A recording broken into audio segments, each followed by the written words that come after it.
नमस्कार दोस्तों। जय श्री राम, जय सीताराम, जय जय हनुमान।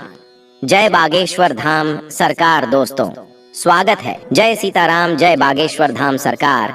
बागेश्वर धाम बालाजी की सदैव आप पर अपनी कृपा बनाए रखें। दोस्तों, नवरात्रि का नाम सुनते ही माता रानी के भक्तों का मन प्रसन्नता से भर जाता है। माता रानी के दर्शन के लिए सभी आतुर हो जाते हैं। नवरात्रि का पर्व इतना अद्भुत होता है कि इन 9 दिनों में सभी मनुष्य माता रानी की भक्ति में डूब जाते हैं। नवरात्रि के 9 दिन में माता रानी के अलग अलग रूपों की पूजा आराधना की जाती है। नवरात्रि में माता रानी को प्रसन्न करने के लिए तरह तरह के उपाय किए जाते हैं। कुछ लोग माता रानी के लिए व्रत एवं उपवास रखते हैं, दान धर्म करते हैं। वहीं कुछ लोग माता रानी के लिए यज्ञ तथा हवन करते हैं। कुछ लोग अपने पैर के वाहनों का त्याग करते हैं, अर्थात अपनी मनोकामना की पूर्ति के लिए जूते चप्पल आदि का 9 दिनों तक त्याग करते हैं। ऐसे कई प्रकार के कार्य होते हैं जिन्हें करके हम माता रानी के प्रति अपनी श्रद्धा प्रकट कर सकते हैं। माता रानी अपने भक्तों से अत्यधिक प्रेम करती है। वह उन्हें कभी दुख में नहीं देख सकती। जो भी सच्चे मन से माँ को पुकारता है, माँ उसे कभी अनसुना नहीं करती है।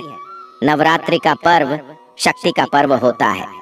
इन 9 दिनों के दौरान आप व्रत का पालन करके माँ दुर्गा से जो कुछ भी मांगते हैं, माता रानी वह सब कुछ आपको प्रदान करती है। माता के द्वार पर आने वाला कोई भी याचक खाली हाथ नहीं जाता है। बस मन में केवल माता रानी के प्रति श्रद्धा होनी चाहिए। इस नवरात्रि पर आपके सारे दुख कष्टों को दूर करेंगे। जो भी उपाय आप करेंगे शीघ्र फल देंगे।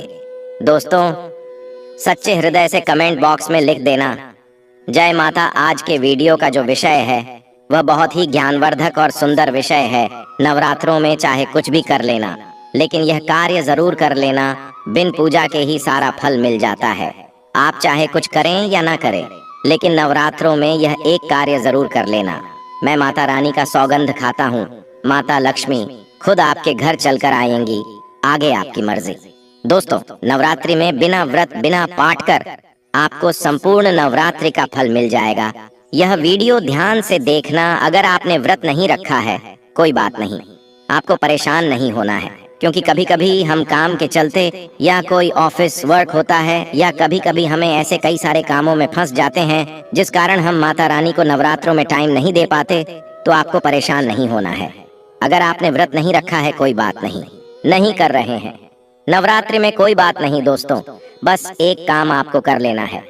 नवरात्रि में जितने भी लोग पूजा पाठ करते हैं उससे भी आपको अधिक बढ़कर के फल प्राप्त होगा। तो यह वीडियो ध्यान से देखना। आज की जो मैं वीडियो बताऊंगा बहुत ही सुंदर है, ज्ञानवर्धक जानकारी है। इस प्रकार की जानकारी आप लाखों रुपए खर्च करेंगे फिर भी कोई नहीं बताने वाला। हमारे चैनल का मकसद है जनहित एवं जन कल्याण करना, इसलिए आप लोगों को इस प्रकार की अच्छी अच्छी जानकारी सिखाते हैं। तो आइए इस वीडियो में जानते हैं नवरात्रि में ऐसा कौन सा कार्य करने से बिना व्रत बिना पूजा या फिर बिना कन्या भोजन के सारे फल की प्राप्ति हो जाती है। मैं प्रामाणिक जानकारी बताऊंगा। जो जानकारी बताऊंगा शास्त्रों के अनुसार लिखी हुई जानकारी बताऊंगा। और अगर आप भी माता रानी के सच्चे भक्त हैं, माता रानी को मानते हैं, माता रानी के प्रति आपकी आस्था है, माता रानी के प्रति आपका विश्वास है, तो आप कमेंट बॉक्स में जय माता दी जरूर लिखना।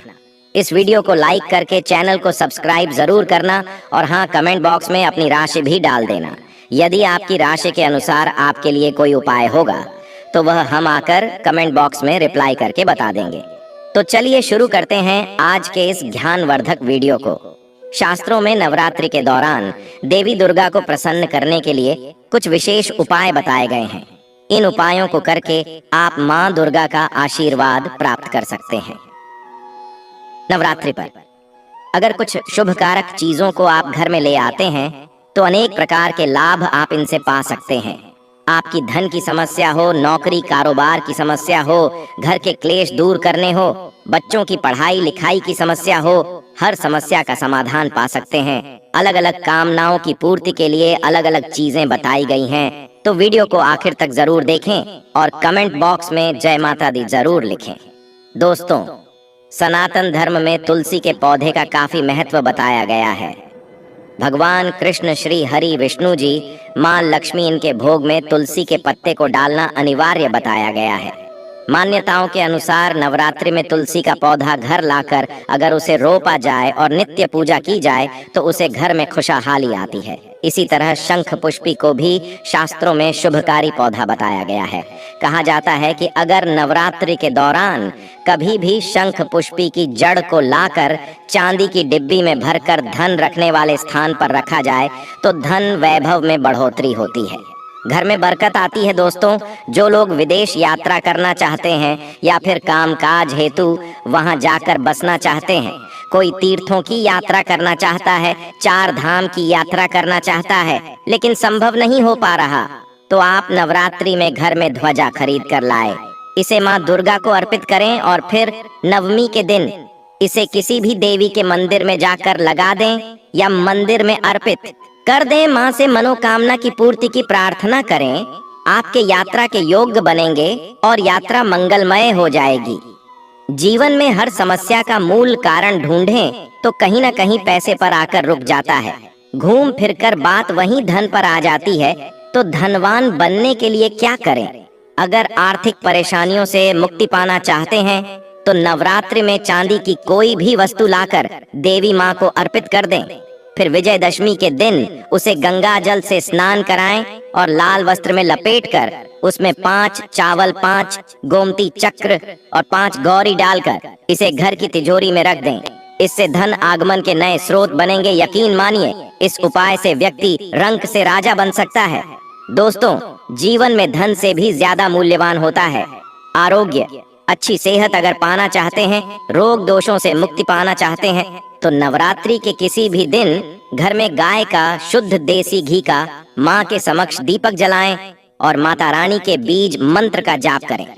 मंत्र है ओम ऐम रहीम क्लेम चामुंडा बिछे। इस मंत्र के जाप से आपको निरोग जीवन की प्राप्ति होगी।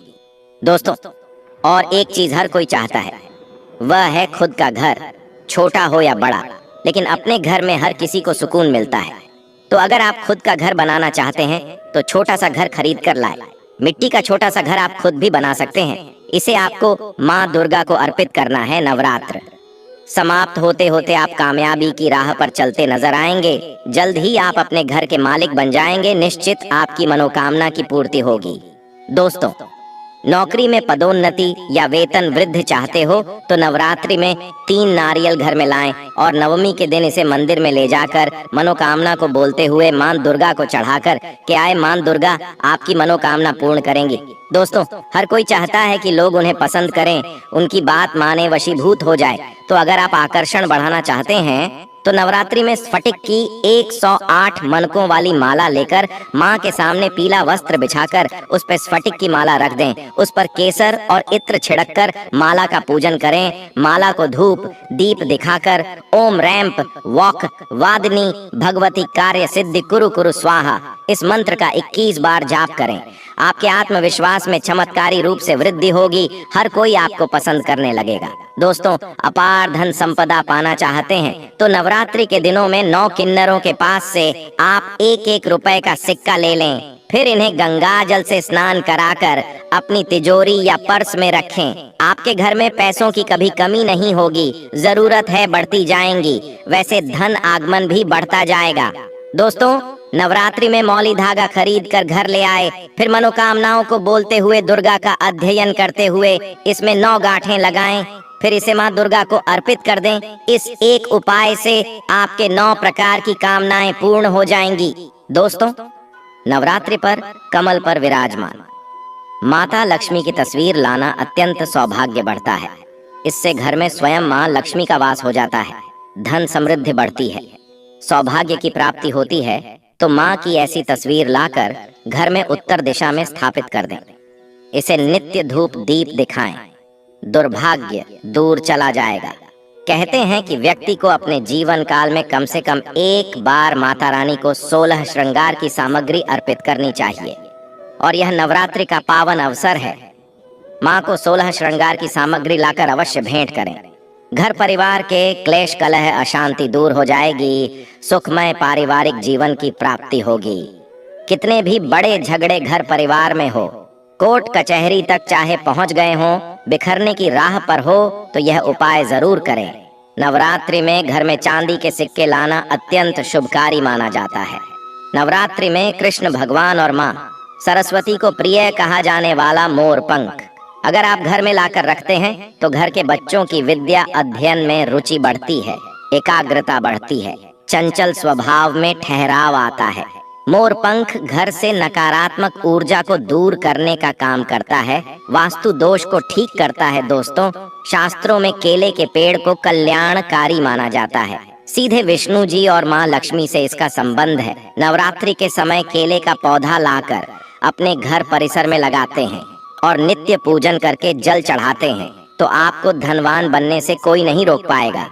दोस्तों, वास्तु के अनुसार भी कुछ ऐसी चीजें बताई गई हैं जिन्हें घर में रखने से खुशहाली आती है। ऐसी वस्तुओं को नवरात्रि के पावन समय पर घर में लाकर रखते हैं तो दुगने शुभ फलों की प्राप्ति होती है। दोस्तों, चांदी का कछुआ घर में लाकर के स्थापित करने से घर में सुख शांति और संपन्नता आती है। दोस्तों, नवरात्रि में चांदी का कमल लाकर घर में रखते हैं, माँ के साथ इसका पूजन करते हैं और विजयादशमी के दिन इसे तिजोरी में रखते हैं तो कमल की जितनी पंखुड़ियां होती हैं उतने धन आगमन के रास्ते बन जाते हैं। अगर अष्टदल कमल होगा तो 8 मार्गों से आपके घर में धन आएगा। दोस्तों, शत्रु विरोधियों से त्रस्त व्यक्ति नवरात्रि पर घर में त्रिशूल ले आकर स्थापित करें, शत्रु शांत हो जाएंगे। नवरात्रि में माता रानी को चरण पादुका जरूर भेंट करें, इससे व्यक्ति धनवान गुणवान बनता है, उसे अनेक सिद्धियां प्राप्त होती हैं। अब एक खास उपाय, नवरात्रि में सप्तमी के दिन आप लाल गुड़हल के फूल लेकर आए, 21 फूलों की माला बनाकर मनोकामना को बोलते हुए माँ काली को चढ़ा दें। आपकी मनोकामना 100% पूरी होगी। बिल्कुल आजमाया हुआ सटीक प्रभावशाली उपाय है। दोस्तों, इनमें से कोई भी उपाय पूरे श्रद्धा भाव से करें, जीवन की हर परेशानी से आप छुटकारा पा सकते हैं। अपना भाग्य चमकाने के लिए, किस्मत के दरवाजे खोलने के लिए नवरात्रि में यह उपाय अवश्य करें। नवरात्रि में माता रानी का व्रत और पूजन किया जाता है, लेकिन नवरात्रि के दौरान सबसे ज्यादा महत्व होता है कन्या पूजन का। दोस्तों, माना जाता है व्रत और उपासना से माता रानी इतना पसंद नहीं होती है जितना कि कन्या पूजन से होती है। नवरात्रि में छोटी छोटी कन्याओं को माता रानी का स्वरूप माना जाता है। कन्याओं को भोग लगाया जाता है, उन्हें प्रसन्न किया जाता है और बदले में आशीर्वाद मांगा जाता है। कन्याओं को प्रसन्न करने के लिए गिफ्ट आदि उपहार वगैरह दिए जाते हैं। माना जाता है अगर कन्याओं को कोई भेंट दी जाए और उसे खुशी खुशी स्वीकार कर ली तो इसका मतलब है माता रानी अर्थात माता वैष्णो ने भेंट स्वीकार कर ली। जिन पर कन्याएं प्रसन्न होती हैं तो समझो उन्हें माता रानी का आशीर्वाद मिल गया और माता रानी की कृपा से उन्हें मुंह मांगा वरदान प्राप्त होता है। नवरात्रि में 2 साल से लेकर 10 साल तक की कन्या का पूजन होना चाहिए। अष्टमी अथवा नवमी को कन्याओं के पैर धोकर भोजन कराना, उपहार आदि देना श्रेष्ठ माना जाता है। आपके घर में संपन्नता बनी रहे तथा धन की कोई भी कमी न हो, कन्याओं को कोई सुंदर गिफ्ट दे सकते हैं। शास्त्रों में बताया जाता है कि कन्या जितना खुश होती है, माता रानी उतना ही जल्द फल की प्राप्ति प्रदान करती है। ऐसे में आप कन्याओं को चॉकलेट बॉक्स दे सकते हैं तथा खूबसूरत कपड़े दे सकते हैं।